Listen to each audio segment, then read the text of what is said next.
আইসিএসসির ফুল ফুটুক না ফুটুক আজকে আলোচনা করব।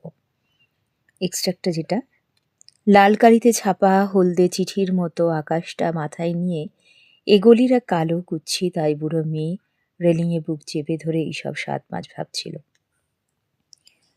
আলোচ্য অংশটিতে লাল কালিতে ছাপা হলদে চিঠির মতো আকাশের অর্থ নিরূপণ করো। কালো কুচ্ছিত মেয়ের সংক্ষিপ্ত পরিচয় দাও। এইসব ভাবনার মধ্যে দিয়ে মেয়েটার মনের পরিচয় দাও। নারীটির সম্পর্কে কবির ভাবনা কেমন ছিল? বিশিষ্ট কবি সুভাষ মুখোপাধ্যায় মেয়েটির মনের ভাব সোজাসুজি ব্যক্ত না করে একটু ঘুরিয়ে বলেছেন। বিয়ে যে পত্র লেখা হয় তা সাধারণত লাল কালিতে লেখার রেওয়াজ। ওই পত্রের মধ্যে হলুদের ছাপও দেওয়া হয়। মেয়েটির মনে একটা ভাবনা কাজ করে। তার তুলনা দিতে গিয়ে কবি এই বিশেষ অর্থে এই কথাটি প্রয়োগ করেছেন।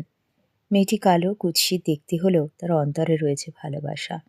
কবির মতে মেয়েটি যেমনই হোক, তার মনে যে কোনো সময় সেই জাগরণটা ঘটতে পারে। তবে মেয়েটির হয়তো মনে হয় যে তাকে কুৎসিত দেখতে হওয়ায় তার ভালোবাসা হয়তো সফল হয় না, বরং বারে বারে তাকে ব্যর্থ হতে হয়।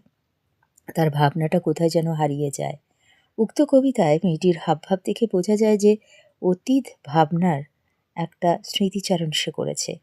সে এককালে যেন ব্যাকুল হয়েছিল কোনো ভাবনায়, কিন্তু পরন্ত বেলায় এসে উপস্থিত হয়ে সে নানা চিন্তায় চিন্তিত। সে ভাবনায় ব্যাকুল হলেও আগের মতন তাকে পাবার আশা করে না।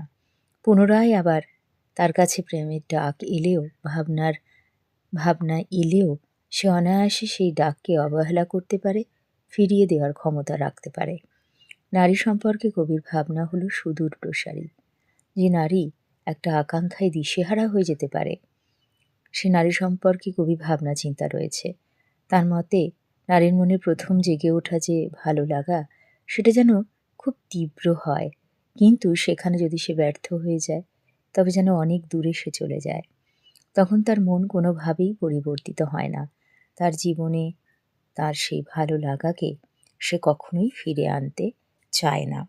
অর্থাৎ এখানে একটা স্মৃতি, যে স্মৃতি খুব একটা সুখকর ছিল না, তাকে হারিয়ে মেয়েটির মনে একটা বিতৃষ্ণা জন্মেছে, একটা শুষ্কতা, রুক্ষতা, কঠোরতা তার মধ্যে চলে এসেছে।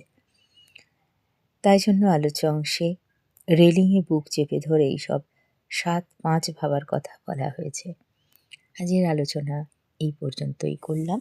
আবার ফিরে আসবো অন্য কোনো আলোচনা পর্বে। ধন্যবাদ।